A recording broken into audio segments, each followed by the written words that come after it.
മെസപ്പൊട്ടോമിയയിലെ സിസിബിസി നിവാസിയുടെ മകനായിട്ടായിരുന്നു വിശുദ്ധ എഫ്രേം ജനിച്ചത്. തന്നെ ജ്ഞാനസ്നാനപ്പെടുത്തിയ മെത്രാനായ ജെയിംസിന്റെ മേൽനോട്ടത്തിന് കീഴിലായിരുന്നു വിശുദ്ധൻ വിദ്യാഭ്യാസം ആർജിച്ചത്. വളരെ പെട്ടെന്ന് തന്നെ എഫ്രേം വിശുദ്ധിയിലും അറിവിലും അപാരമായ പുരോഗതി കൈവരിക്കുകയും അധികം താമസിയാതെ സിസിബിസിയിലെ വിദ്യാലയത്തിൽ അധ്യാപകനായി നിയമിതനാവുകയും ചെയ്തു. മെത്രാനായ ജെയിംസിന്റെ മരണത്തിന് ശേഷം സിസിബിസ് പേർഷ്യക്കാർ പിടിച്ചടക്കി. അതേ തുടർന്ന് എഫ്രേം എട്ടേസായിലേക്ക് പോയി.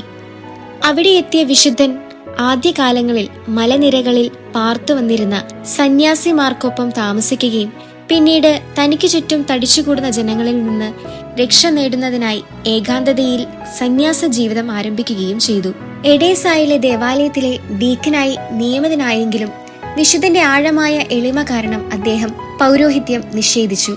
എല്ലാവിധ നന്മകളാലും സമ്പന്നനായിരുന്നു വിശുദ്ധൻ. കൂടാതെ ശരിയായ ജ്ഞാനത്തിലൂടെ ഭക്തിയും വിശ്വാസവും കൈവരിക്കുവാൻ അദ്ദേഹം പരിശ്രമിക്കുകയും ചെയ്തു. മാനുഷികവും നശ്വരവുമായ എല്ലാത്തിനെയും വിശുദ്ധൻ ഉപേക്ഷിക്കുകയും ദൈവികവും അനശ്വരവുമായവ നേടുന്നതിനായുള്ള ആഗ്രഹത്താൽ പൂരിതനാവുകയും ചെയ്തു. പിന്നീട് പരിശുദ്ധാത്മാവ് വിശുദ്ധനെ കാപ്പഡോസിയയിലെ സിസേറിയയിലേക്ക് നയിച്ചു. അക്കാലത്ത് സഭയെ പ്രശ്നത്തിലാഴ്ത്തിയിരുന്ന ചില അബദ്ധധാരണകളെ തിരുത്തുന്നതിനും യേശു ക്രിസ്തുവിന്റെ നിഗൂഢതകളെ വിശദീകരിക്കുന്നതിനുമായി സിറിയൻ ഭാഷയിൽ വിശുദ്ധൻ നിരവധി ഗ്രന്ഥങ്ങൾ രചിച്ചിട്ടുണ്ട്. ഇവയിൽ മിക്കവയും ഗ്രീക്ക് ഭാഷയിലേക്ക് തർജ്ജമ ചെയ്യപ്പെട്ടു.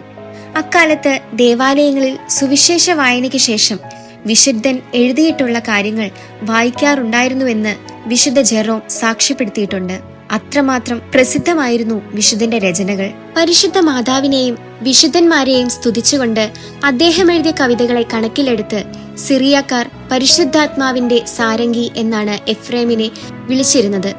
പരിശുദ്ധ മാതാവിനോടുള്ള വിശുദ്ധന്റെ ഭക്തി പ്രത്യേകം എടുത്തു പറയേണ്ടതാണ്. നിരവധി യോഗ്യതകളാൽ സമ്പൂർണനായി മെസപ്പൊട്ടോമിയയിലെ എഡേസയിൽ വെച്ചാണ് വിശുദ്ധൻ കർത്താവിൽ അന്ത്യനിദ്ര പ്രാപിക്കുന്നത്. പുരാതൻ റോമൻ ദിനസൂചികയനുസരിച്ച് വലൻസിന്റെ ഭരണകാലത്ത് ജൂലൈ മാസം 14 വിശുദ്ധൻ മരിക്കുന്നത്. പരിശുദ്ധ കത്തോലിക്ക സഭയിലെ നിരവധി കർദിനാൾമാരുടെയും മെത്രാപൊലിത്തമാരുടെയും മെത്രാന്മാരുടെയും പാത്രിയാർക്കീസ്മാരുടെയും ആശ്രമാധിപന്മാരുടെയും സന്യാസ സഭകളുടെയും അപേക്ഷ പ്രകാരം ബെനഡിക്റ്റ് 15 പാപ്പ വിശുദ്ധ എഫ്രേമിനെ ആഗോള സഭയുടെ വേദപാരംഗതനായി അംഗീകരിച്ചു.